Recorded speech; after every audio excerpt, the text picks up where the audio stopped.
మచిలీపట్నం రామలింగేశ్వర స్వామి గుడిలో కోటి దీపోత్సవం అయితే జరిగింది కార్తీక మాసం సందర్భంగా. చాలా మంది అయితే వచ్చారు ఈ కోటి దీపోత్సవంలో పార్టిసిపేట్ చేయడానికి. ఈ కోటి దీపోత్సవం అయితే చాలా బాగా జరిగింది.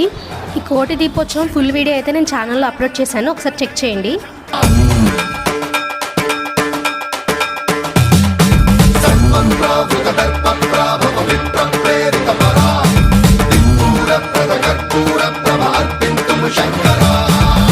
शिव शंकर हर हर शंकर जय जय शंकर दिगिरारा प्रिय तांडव शंकर प्रकट शुभंकर प्रलय भयंकर दिगिरारा शिव शिव शंकर